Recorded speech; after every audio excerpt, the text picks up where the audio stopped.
ॐ भूर्भुवः स्वः तत्सवितुर्वरेण्यं भर्गो देवस्य धीमहि धियो यो नः प्रचोदयात्. ॐ शान्ति शान्ति शान्तिः. Namaste, my dear friends. I am going to give you a very wonderful video. In this video, Maharshi Ramana's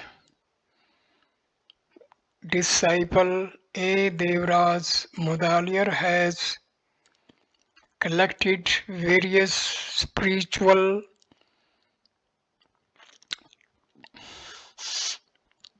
subjects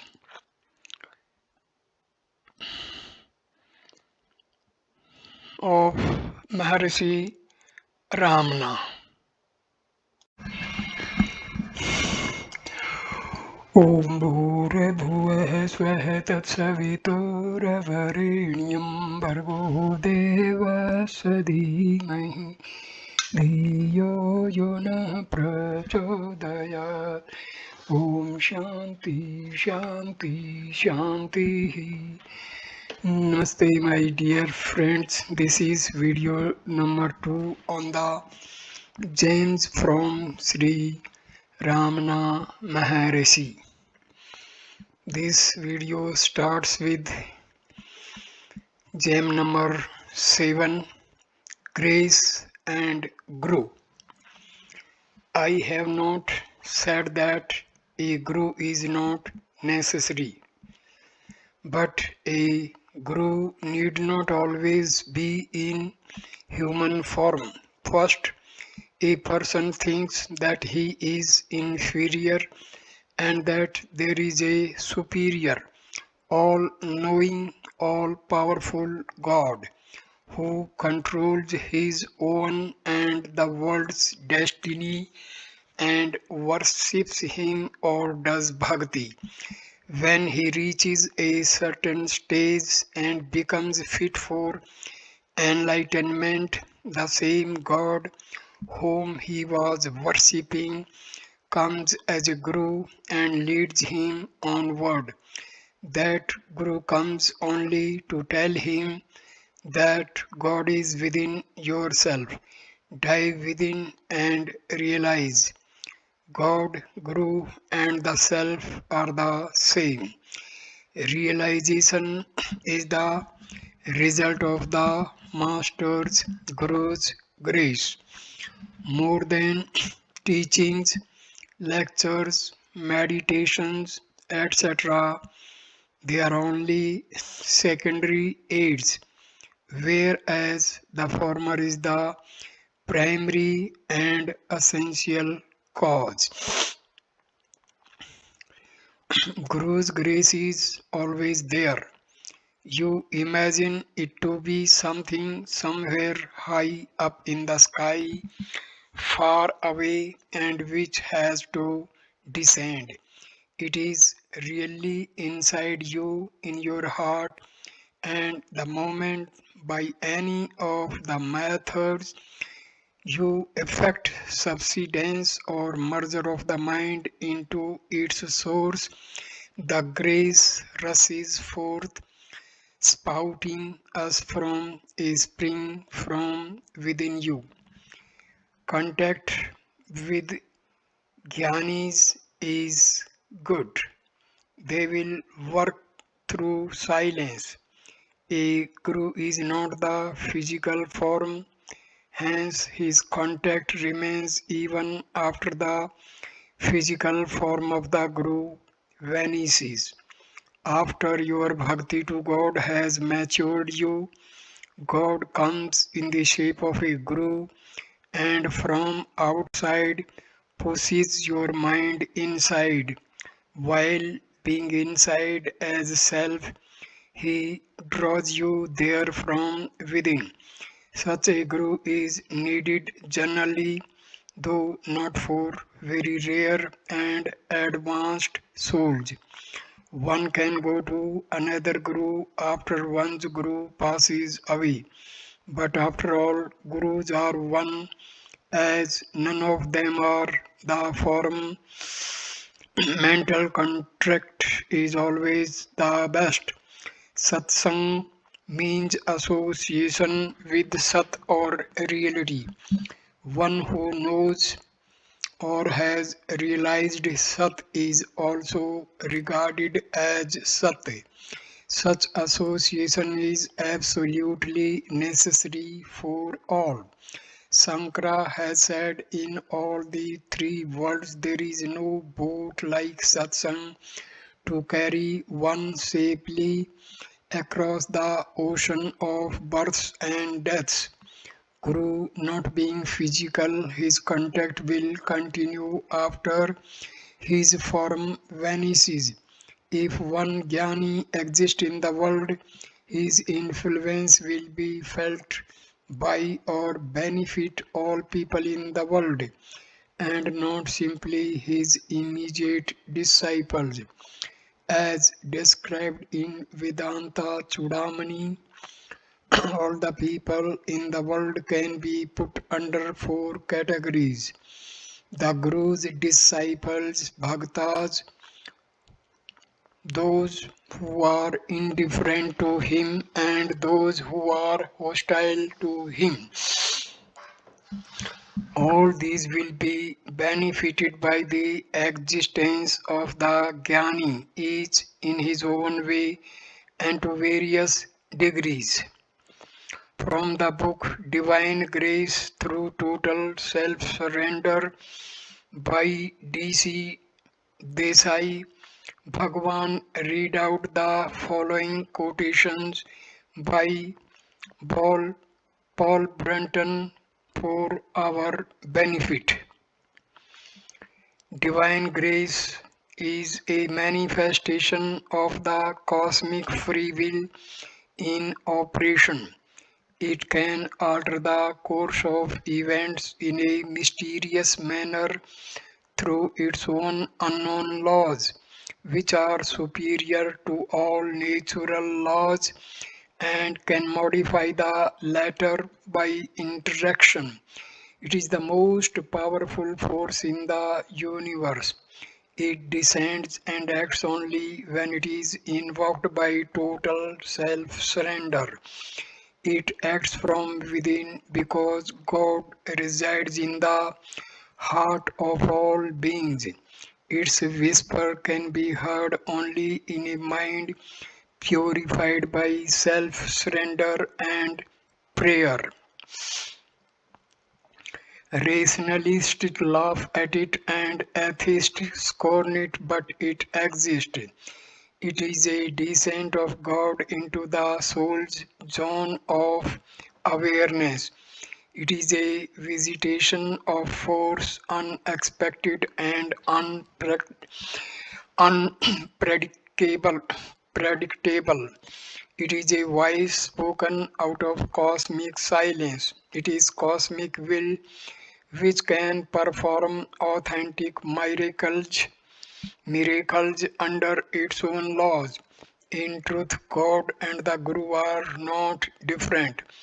Just as the prey which has fallen into the jaws of a tiger has no escape, so those who have come within the ambit of the Guru's gracious look will be saved by the Guru and will not get lost. Yet each one should by his own effort pursue the path shown by Guru and gain release. Each seeker after God should be allowed to go his own way, the way for which he alone may be built, means it will not do to convert him to another path by violence. The Guru will go with the disciple in his own path and then gradually turn him onto the supreme path at the ripe moment. Suppose a car is going at Top speed to stop it at once or to turn it at once would be attended with disastrous consequences.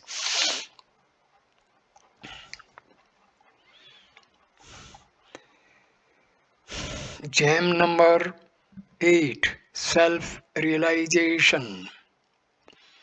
The state we call realization is simply being oneself, not knowing anything or becoming anything. If one has realized he is that which alone is and which alone has always been, he cannot describe that state, he can only be that. Of course, we loosely talk of self realization for want of a better term.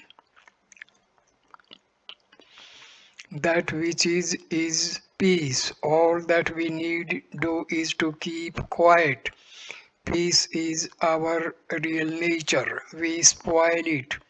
What is required is that we cease to spoil it. For instance, there is space in a hall room. We are not going to create space anew. We fill up the place with various articles. If we want space, all that we need to do is to remove all those articles and we get space. Similarly, if we remove all the rubbish from the mind, the peace will become manifest. That which is obstructing the peace must be removed. Peace is the only reality. Mukti or liberation is our nature. It is another name for us. Our wanting mukti is a very funny thing. It is like a man who is in the shade, voluntarily leaving the shade, going into the sun, feeling the severity of the heat, making great efforts to get back into the shade, and then rejoicing it. At last I have reached the shade. How sweet is the shade! We are doing exactly the same. We are not different from the reality. We imagine we are different.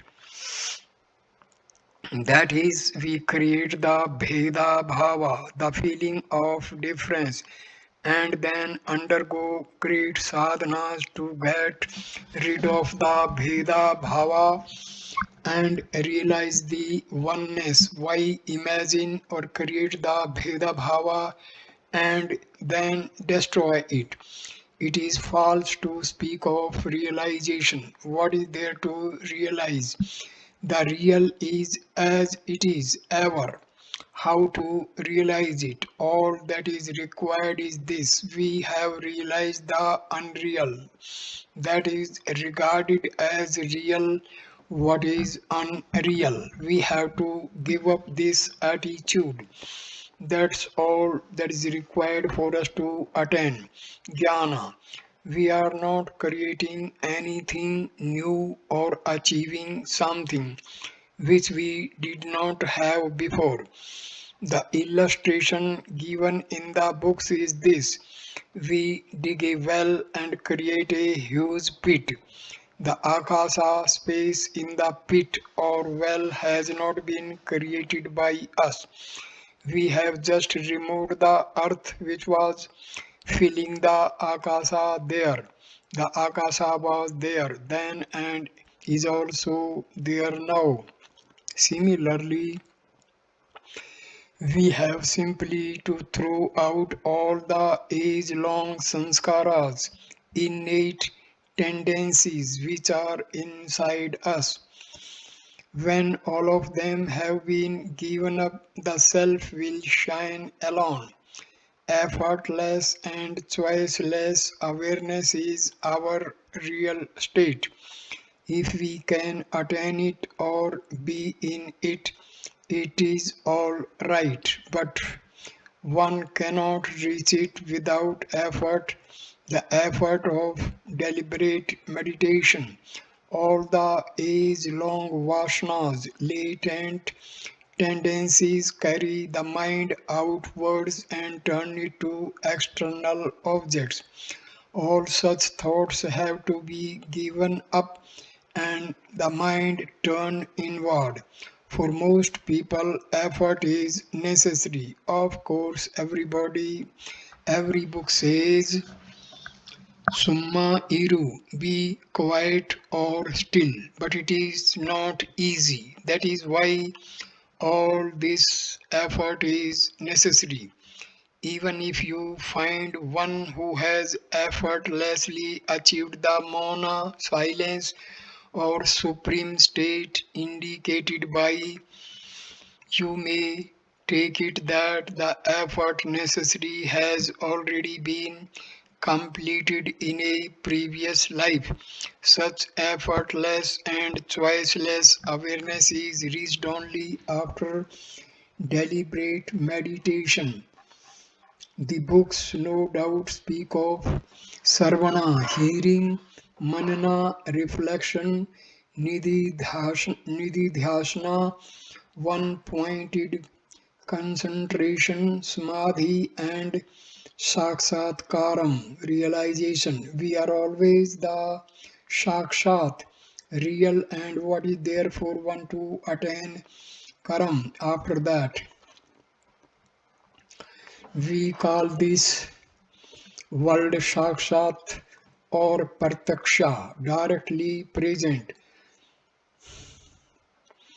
What is changing, what appears and disappears, what is not sakshat, we regard as sakshat. We are always and nothing can be more directly present than we, and about that we say we have to attain saksatkaram. After all these sadhanas, nothing can be more strange than this. The self is not attained by doing anything other than remaining still and being as we are. We say that what we see with the eyes alone is pratyaksha. There must first be the seer before anything could be seen. You are yourself the eye that sees, andha milakan, the infinite eye referred to in the Ulladu Narpadu reality in 40 verses. People are afraid that when the ego or the mind is killed, the result may be a mere blank and not happiness. What really happens is that the thinker, the object of thought, and thinking all merges into the one source which is consciousness and bliss itself, and thus that state is neither inert nor blank. I do not understand why people should be afraid of that state in which all thoughts cease to exist and the mind is killed. Every day they experience that state in sleep. There is no mind or thought in sleep. Yet when one rises from sleep, one says, I slept happily. Sleep is so dear to everyone that no one, prince or beggar, can do without it. When we have vikalpas, false concepts, and are trying to give them up, that is when we are still not perfected, but have to make conscious effort to keep the mind one pointed or free from thought. It is nirvikalpa samadhi. When through practice we are always in that state, not going into samadhi and coming out again, that is the sahaja natural state. In sahaja one always see oneself. He sees the Jagat world as Savrupa, reality or Brahmakara, form of Brahma. Eventually, what was once the means becomes itself the goal. Whatever method one follows, dhyana, meditation, jnana, bhakti, and samadhi, are all names for ourselves, for our real state. Knowing one's self is only being one's self, as there is no second existence. This is self realization. You may go on reading any number of books on Vedanta, they can only tell you realize the self. The self cannot be found in books. You have to find it from yourself in yourself. The Lord whose home is the interior of the heart lotus and who shines there as I is extolled as the Lord of the cave. If by force of practice the feeling I am He, I am the Lord of the cave, Guhesha becomes firmly established, as firmly as your present notion that you are the ego is established in the body, and thus you stand forth as the Lord of the cave. The illusion that you are the perishable body will vanish like darkness before the rising sun. The true karma, yoga, bhakti, or jnana consist in finding out who it is that does the karma or seeks reunion through yoga or feels separation from his Lord or is in ignorance. All these do not exist without the I. So to remain as the I is the truth. If we regard ourselves as the doers of the action, we shall also be the enjoyers of the fruits of such action. If by enquiring who does these actions one realizes one's self, the sense that one is the doer vanishes, and with it all the three kinds of karma, which sanchita, agamya, and prarabdha. This is the state of eternal mukti or liberation. Our real nature is mukti, but we imagine that we are bound and are making strenuous attempts to become free while we are all the time free. This will be understood only when we reach that state. We will be surprised that we were frantically trying to attain something which we have always been and are. An illustration will make this clear. A man goes to sleep in this hall. He dreams he has gone on a world tour, is roaming over hill and dale, forest and country, desert and sea, across various continents, and after many years of weary and strenuous travel, returns to this country, reaches Tiruvannamalai, enters the ashram, and walks into the hall. Just at that moment he wakes up and finds he has not moved an inch but was sleeping where he lay down. He has not returned to the hall after great efforts but is and always has been in the hall. It is exactly like that. If it is asked why being free we imagine we are bound, I answer, why being in the hall did you imagine you were on a world adventure, crossing hill and dale, desert and sea? It is all mind or maya. The dyads or the pairs of opposites such as pleasure and pain, and the triads or such differences as the knower, the known, and the process of knowing depend on one thing, the ego.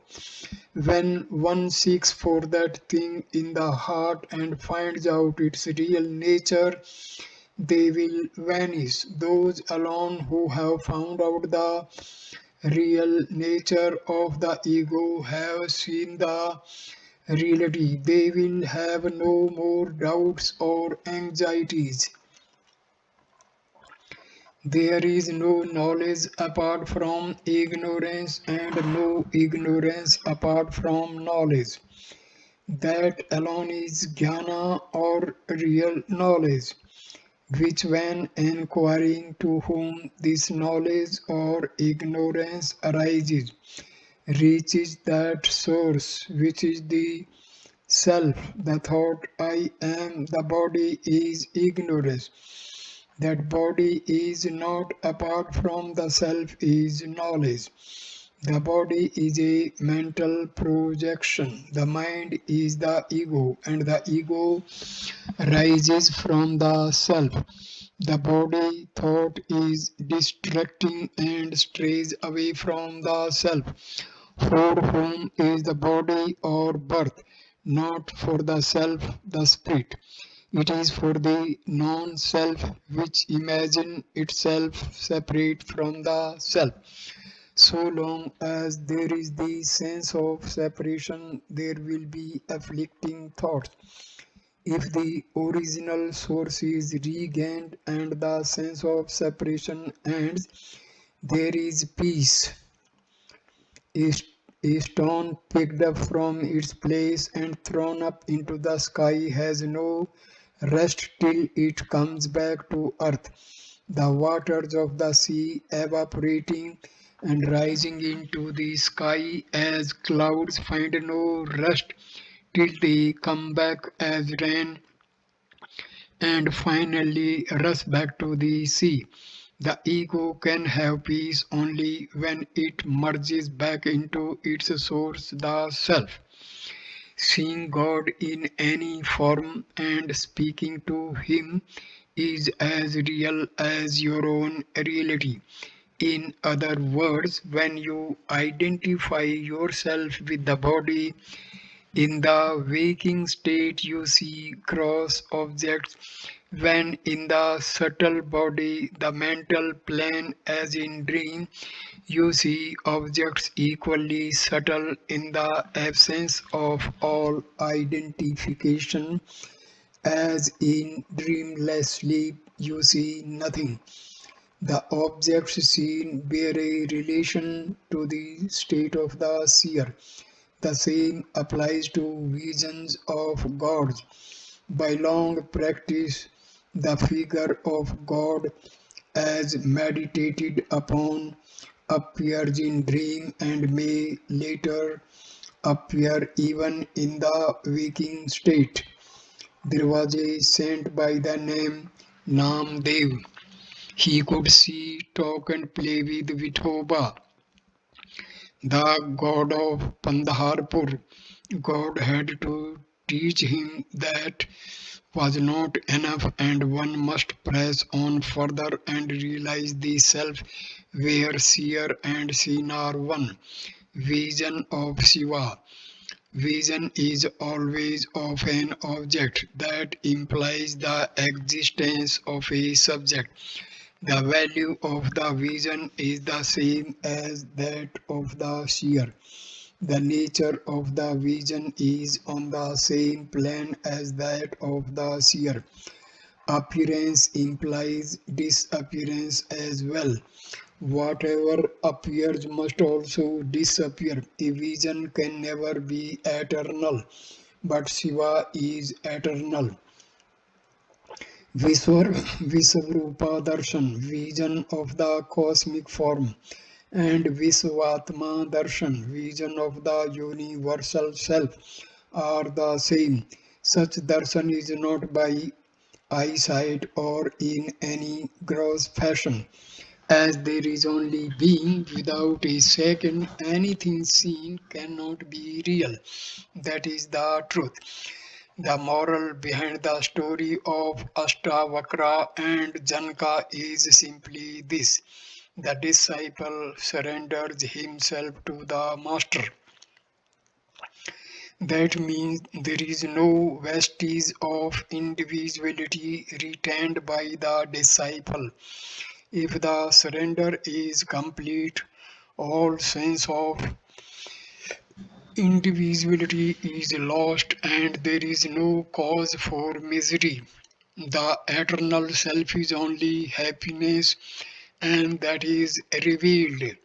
The whole of Vedanta is contained in the two biblical statements I am that I am, and be still and know that I am God.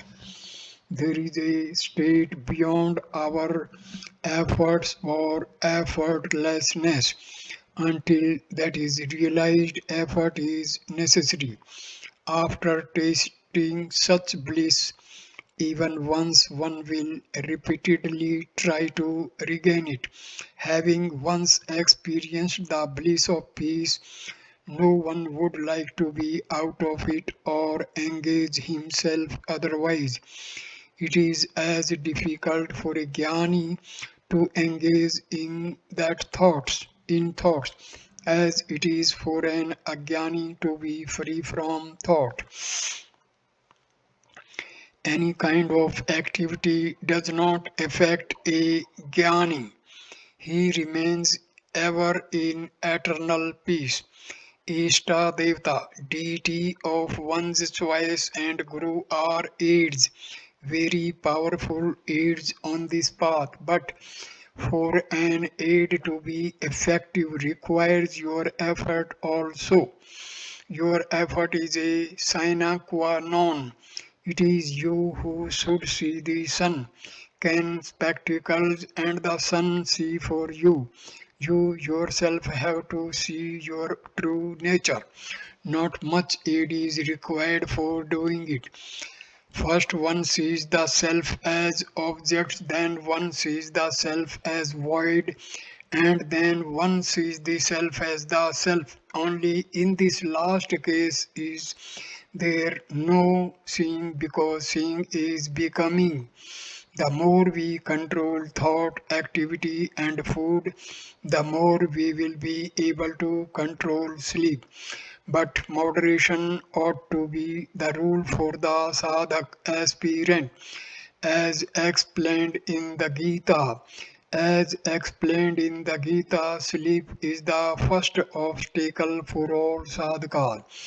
The second obstacle is said to be vikshepa, or the sense objects of the world which divert one's attention. The third is said to be kashya, or thoughts about previous experiences with sense objects. The fourth, ananda, bliss, is also called an obstacle because in that state a feeling of separation from the source of Ananda, making the enjoyer say, I am enjoying Ananda, is present.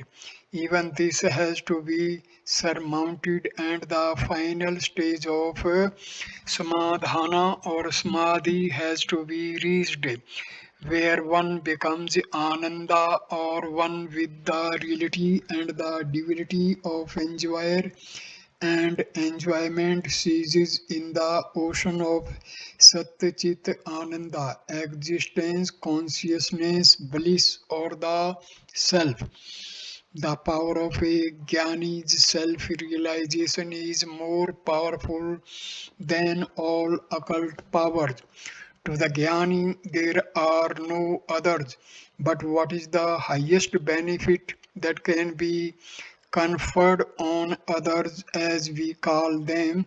It is happiness. Happiness is born of peace. Peace can reign only when there is no disturbance by thought. When the mind has been annihilated, there will be perfect peace. As there is no mind, the jnani cannot be aware of other.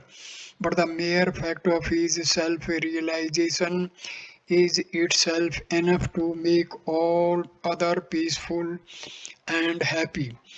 The following extract from a letter of the poet Tennyson to BP, blood was read out in Bhagwan's presence, a kind of waking trance I have frequently had quite up from the boyhood when I have been all alone. This has generally come upon me through repeating my own name 2 or 3 times to myself, silently till all at once, as it were out of the intensity of consciousness of individuality.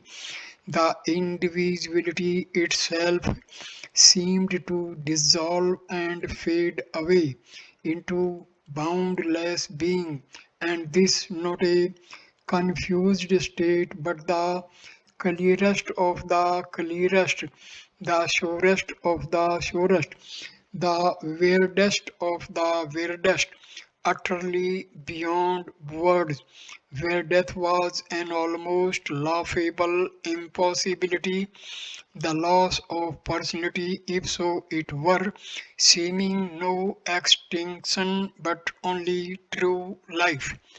Bhagwan said that state is called abidance in the self. Gem number 9, heart. In the center of the cavity of the heart, the soul of Brahma shines by itself as the Atma, self, in the feeling of I. Reach the heart by diving within yourself, either with control of breath or with thought concentrated on the quest of the self. You will thus get fixed in the self.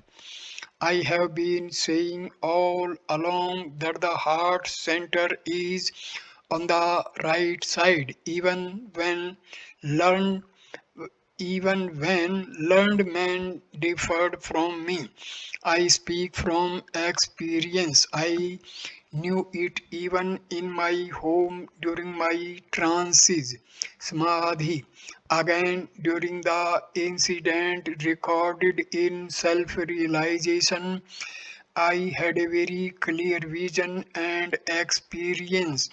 All of a sudden, a light came from one side, erasing the world vision. I felt that the heart on the left had stopped and the body became blue and inert.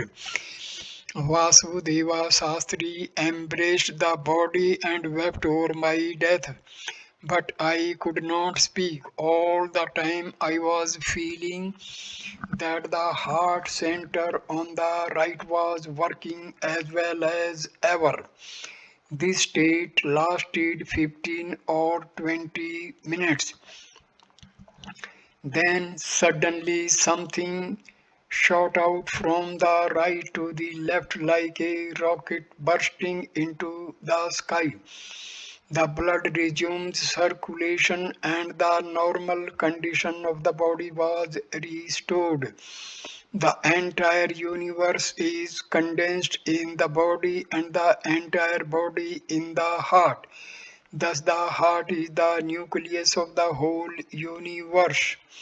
This world is not other than the mind. The mind is not other than the heart. That is the whole truth.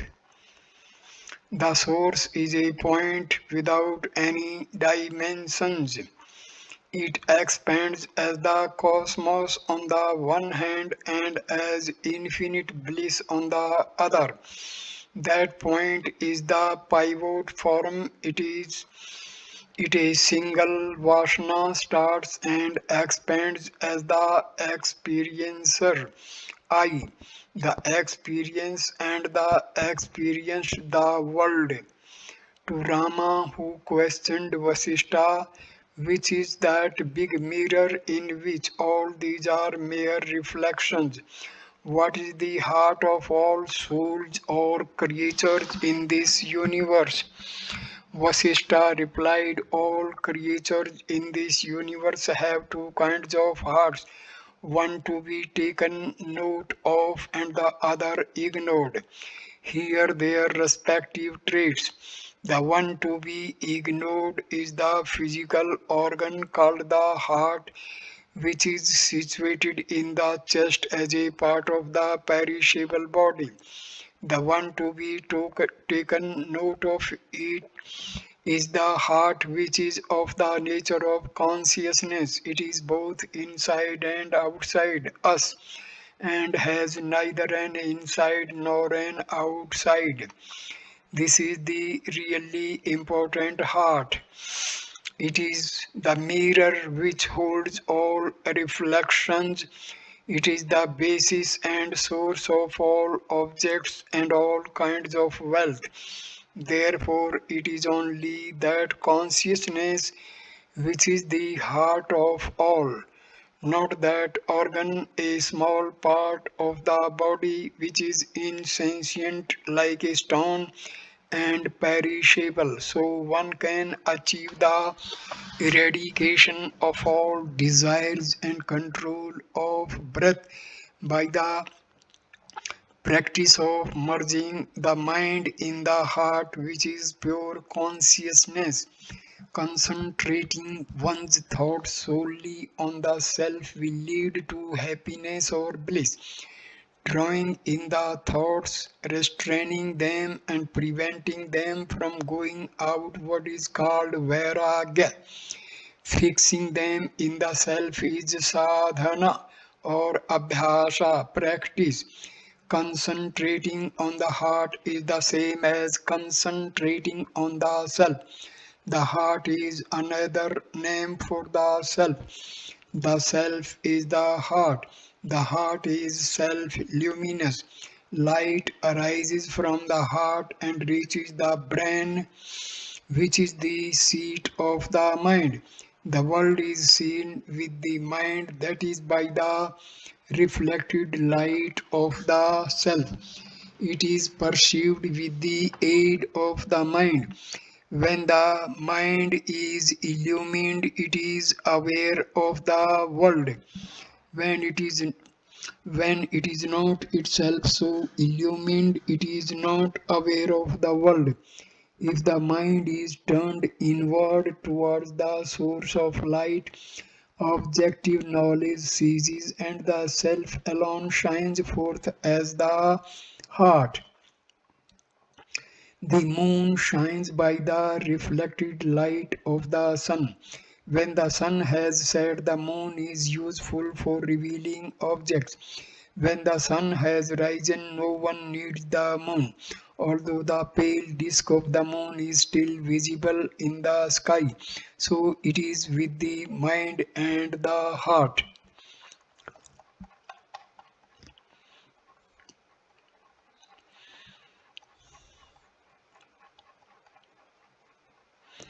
Jam number 10, Renunciation. When asked how does a grihastha householder fare in the scheme of moksha liberation, Bhagwan said, why do you think you are a grihastha? If you go out as a sannyasi, ascetic, a similar thought that you are a sannyasi will haunt you. Whether you continue in the household or renounce it and go to the forest, your mind goes with you. The ego is the source of all thought. It creates the body and the world and makes you think you are a grihastha. If you renounce the world, it will only substitute the thought sannyasi for grihastha and the environments of the forest for those of the household. But the mental obstacles will still be there. They even increase in the new surroundings. There is no help in a change of environment. The obstacle is the mind. It must be got over whether at home or in the forest. If you can do it in the forest, why not at home? Therefore, why change your environment? Your efforts can be made even now in whatever environment you are now. The environment will never change according to your desire. If objects have an independent existence, that is, if they exist anywhere apart from you, then it may be possible for you to go away from them, but they do not exist apart from you. They owe their existence to you, your thoughts. So, where can you go to escape them? Where can you go? Fleeing from the world or objects. They are like the shadow of man, which the man cannot flee from. There is a funny story of a man who wanted to bury his shadow. He dug a deep pit and seeing his shadow at the bottom was glad he could bury it so deep. He went on filling the pit, and when he had completely filled it up, he was surprised and disappointed to find the shadow on the top. Even so, the objects or thoughts of them will always with you until you realize the self. Why should your occupation or duties in life interfere with your spiritual effort? For instance, there is a difference between your activities at home and in the office. In your office activities, you are detached, and so long as you do your duty, you do not care what happens or whether it results in gain or loss to the employer. But your duties at home are performed with attachment, and you are all the time anxious as to whether they will bring advantage or disadvantage to you and your family. It is possible to perform all the activities of life with detachment and regard only the self as real. It is wrong to suppose that if one is fixed in the self, one's duties in life will not be performed properly. It is like an actor, he dresses, acts, and even feels the part he is playing, but he knows that he is really not that character but someone else in real life. In the same way, why should the body consciousness or the feeling I am the body disturb you once you know for certain that you are not the body but the self? Nothing that the body does should shake you from abidance in the self. Such abidance will never interfere with the proper and effective discharge of whatever duties the body has, any more than the actor's being aware of his real status in life interferes with his acting a part of the on the stage. Renunciation is always in the mind, not in going to the forest or solitary places or giving up one's duties. The main thing is to see that the mind does not turn outward but inward. It does not really rest with a man whether he goes to this place or that, or whether he gives up his duties or not. All that happens according to destiny. All the activities that the body is to go through are determined when it first comes into existence. It does not rest with you to accept or reject them. The only freedom you have is to turn your mind inward and renounce activities there. Nobody can say why that freedom alone and no other freedom is left to man. That is the divine scheme. Giving up activities means giving up attachment to activities or the fruits thereof. Giving up the notion I am the doer. The activities which this body is destined to perform will have to be gone through. There is no question of giving up such activities, whether one likes it or not. If one remains fixed in the self, the activities will still go on and their success will not be affected. One should not have the idea that one is the doer.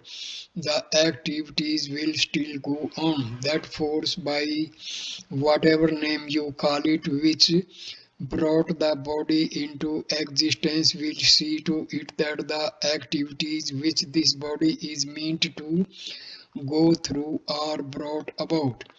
If the passions are something external to us, we can take arms and ammunition and conquer them. They all come from within us. If by looking into the source whence they come, we prevent their coming up and we shall conquer them. It is the world and the objects in it that arouse our passions. But the world and these objects are only created by our mind. They do not exist during our deep sleep. The fact is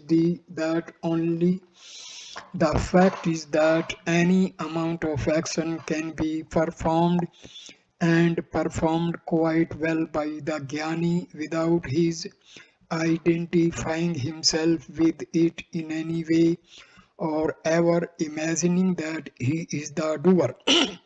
Some power acts through his body and uses his body to get the work done. Gem number 11. Fate and free will. Free will and destiny are ever existent. Destiny is the result of past action. It concerns the body. Let the body act as many should it. Why are you concerned about it? Why do you pay attention to it? Free will and destiny last as long as the body lasts.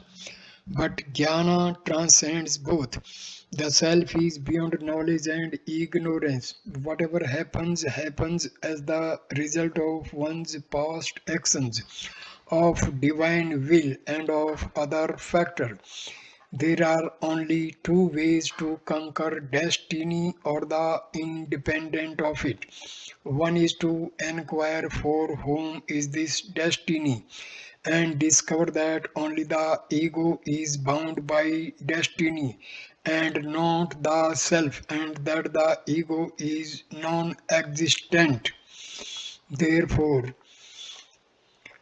the other the other way is to kill the ego by completely surrendering to the Lord, by realizing one's helplessness and saying all the time, not I, but thou, O Lord, and give up all sense of I and mine, and leaving it to the Lord to do what He likes with you.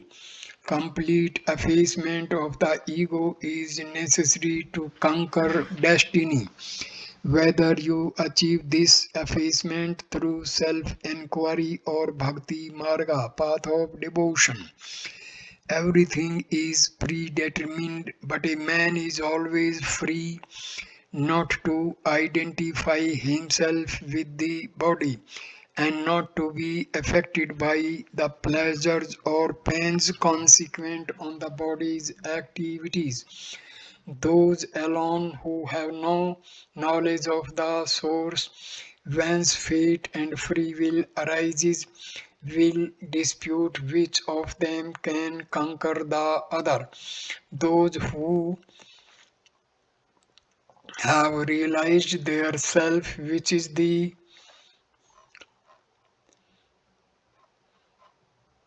source of both fate and free will, have left such disputes behind and will have nothing more to do with them. Success and failures are due to prarabdha karma and not to willpower or the lack of it. One should try to gain equipoise of mind under all circumstances, that is willpower.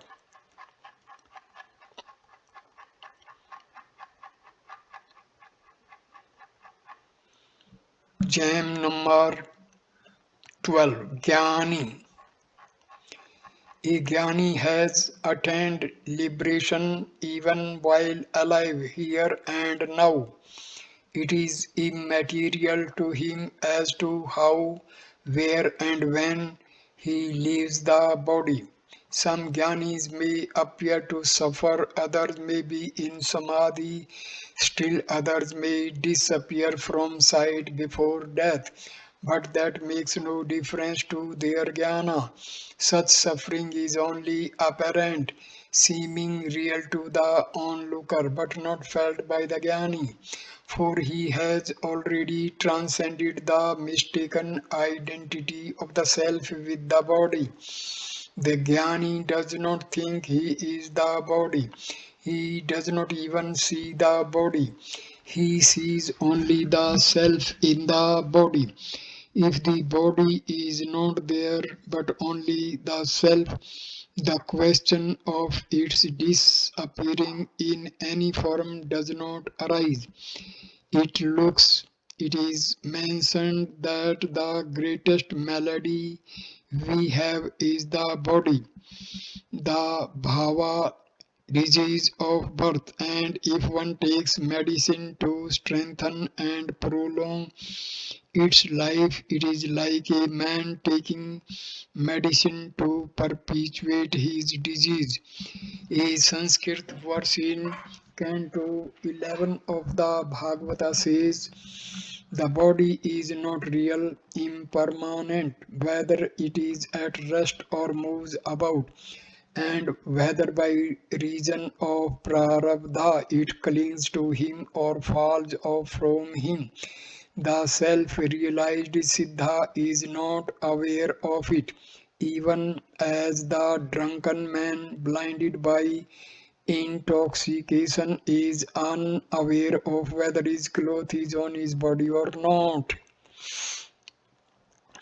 Illustrations are given in the books as to how a jnani who is in the sahaja state and who always sees only the self can move about and live in the world like everyone else. For instance, you see a reflection in the mirror. You know the mirror to be the reality and the picture in it a mere reflection. In order to see the mirror, is it necessary that one should cease to see the reflection in it? Or again, take the screen illustration. There is a screen. On that screen first appears the figure of a king. He sits on a throne.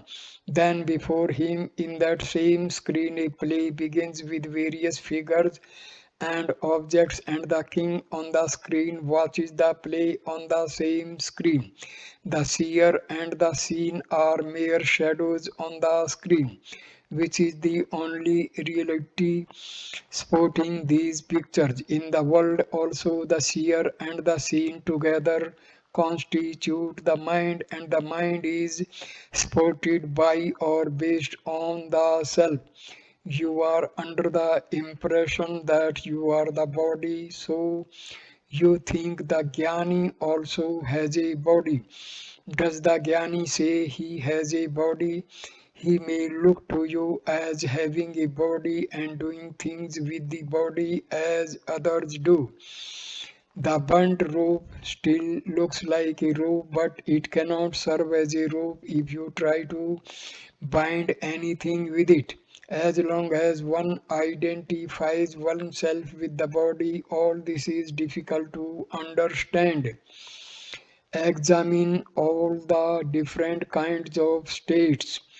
Take hold of that state which alone is the supreme and true one and engage yourself in action in the world regarding your life there as mere sport. You have discovered that which is the reality inside your heart behind all the appearances of this world. So, without ever letting that out of your sight, disport yourself as you like in the world, seeming to have enthusiasm and gratification, anxieties and aversions, but really having none of them, seeming to begin and persevere in endeavors, but really having no attachment to such efforts.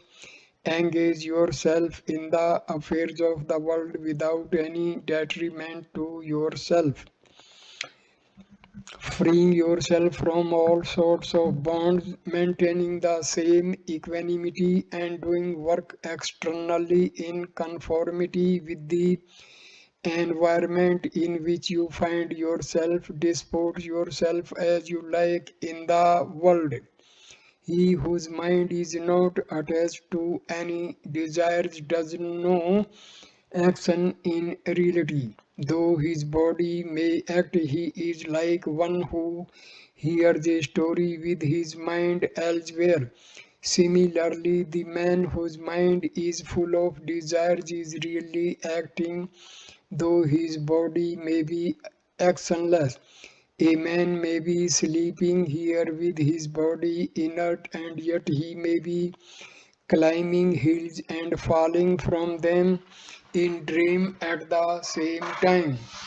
It is all the same to one who is fast asleep in a cart, whether the cart moves or stops with the bulge left yoked or unyoked. Similarly, for the Jnani who has gone to sleep in the cart of his physical body, it does not matter whether he works or is in deep meditation, samadhi, or is asleep.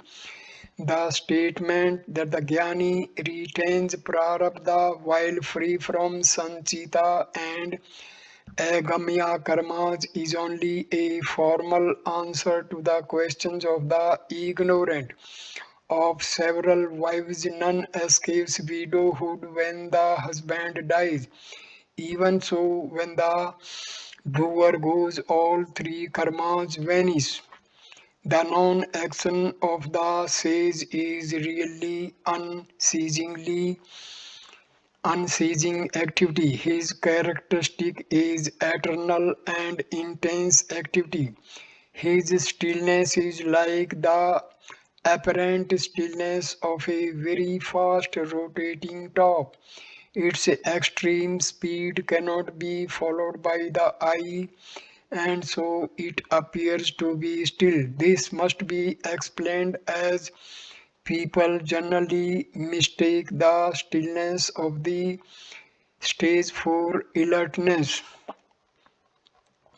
Three kinds of karmas are prarabdha, being that portion of one's past karma to be worked out in the present body. Sanchita being the outstanding balance of past karma, and agamaya being the karma that will bear fruit in future births. Gem number 13, miscellaneous. No one can be out of sight of the Supreme Presence, since you identify one body with Bhagwan and another body with yourself. You find two separate entities and speak of going away from here. Wherever you may be, you cannot leave me. Sri Ramakrishna is said to have seen life in the image of Kali that he worshipped. That life was perceived by him, not by all. The vital force was due to himself. It was his own vital force which manifested as if it were outside and drew him in. Were the image really alive, it must have appeared to so to all. On the other hand, everything is full of life. That is the fact. Many devotees have had experiences similar to Sri Ramakrishna. Christ is the ego and the cross the body. When the ego is crucified and it perishes, what survives is the absolute being God. I and my Father are one. This glorious survival is called the resurrection. God the Father represents Isvara. The Son is the Guru and the Holy Ghost is the Atma. The Bible says, be still and know that I am God. Psalm 46 found in the Ecclesiastics. There is one alone and here is no second. And the wise man's heart is at the right hand and a fool's heart is at the left. No thought will go in vain. Every thought will produce its effect sometimes or other. Thought force will never go in vain. Some have maintained that the body can be made immortal and they give receipts, medical or other, for perfecting this body and making it defy death. The Siddha school, as it is known in the south, has believed in such a doctrine. Venktasamy Rao in Kumbakonam started a school which believed the same. There is a society in Pondicherry too. There is also the school which believes in transforming man into Superman by descent of divine power. But all the people, after writing long treatises on the indestructibility of their bodies, after giving medical and yogic recipes to perfect the body and keep it alive forever, pass away one day. Name of God and God are not different. The Bible also has it. In the beginning was the world and the word was with God and the word was God.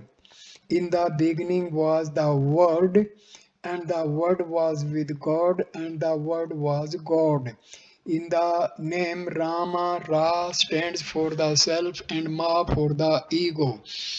As one goes on repeating Rama, Rama, the Ma disappears, getting merged in the Ra, and then Ra alone remains. In that state, there is no conscious effort at dhyana, but dhyana is always there, for dhyana is our real nature. The yogi may be definitely aiming at rousing the kundalini, the serpent power, and sending it up the susumna yogic nerve. The jnani may not have this as his object, but both achieve the same result, that of sending the life force up the susumna and severing the chit jada granthi, the knot binding the sentient and the inert. Kundalini is another name for Atma or Self or Shakti. We talk of it as being inside the body because we conceive ourselves as limited to the body. But it is in reality both inside and outside, being no other than the Self or Shakti. In the Jnana Marga, when by self-inquiry the mind is merged in the self and the self its Shakti or Kundalini rises automatically. If peace of mind is true mukti or liberation, how can those whose minds are set on siddhis, miraculous powers, which cannot be attained except with the help and activity of the mind, attain mukti, where all turmoil of the mind ceases? Avoid desire and aversion. Do not engage the mind much in the affairs of the world. As far as possible, do not get entangled in the affairs of the others. Giving to others is really giving to oneself. If one knows this truth, would one ever remain without giving? If ego rises, all will rise. If the ego merges, all will merge. The more we are humble, the better it is for us. The best and most potent Diksha initiation is by silence, which was practiced by Lord Dakshinamurti. Those by touch, look, etc. are of a lower order. Mona can change all hearts. Bhagwan, when asked by a devotee whether he should continue taking the name of God as advised by his late Guru or change over to Vichara inquiry, referred the devotee to an article in Vision of September 1937 on the philosophy of the divine name according to Saint Namdev, in which it is explained that God and God's name are all the same. The sun illumines the universe, whereas the sun of Arunachala is so dazzling that in it the universe is not seen, there remains only an unbroken brilliance. It is not true that birth as a man is necessarily the highest, that one must attain self realization while only being a man. Even an animal can attain self realization.